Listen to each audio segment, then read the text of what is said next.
अगर आपकी उम्र 18 साल से लेकर 27 साल के बीच में तो इन बातों को जरूर सुन के जाना। गंदी पिक्चर, गंदी वीडियो और गंदी कहानियां आपके दिमाग को अच्छी तरीके से वॉश कर देती हैं, धो देती हैं। सोचने समझने की शक्तियां आपकी खत्म होती चली जाती हैं। तो सोच समझ के इस स्क्रीनशॉट के जमाने में अपने किसी भी करीबी इंसान के साथ भी निजी बातें शेयर मत करना। किसी को भी प्यार करने के लिए मजबूर मत करना, क्योंकि ऐसे रिश्ते ज्यादातर नहीं चल पाते।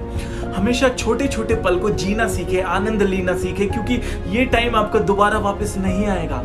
कभी भी अपने सेल्फ रिस्पेक्ट को खोने की कोशिश ना होने देना। इस दुनिया से दुनिया को बता देना तुम बुरे हो तो हम तुम्हारे पिताजी हैं। दूसरों से उम्मीद, एक्सपेक्टेशन मत रखना। वो करना जो आपको पसंद है, क्योंकि किसी और के कहने पर अपना जीवन चलाओगे खराब हो जाएगा। एक मछली को पेड़ पे चढ़ने के लिए बोलोगे कभी नहीं चढ़ पाएगी, क्योंकि वो पानी समुद्र के लिए बनी है। फॉलोअर्स, लाइक कुछ टाइम के लिए आपकी खुशी दे पाते, इसलिए जिंदगी बनाइए अपनी।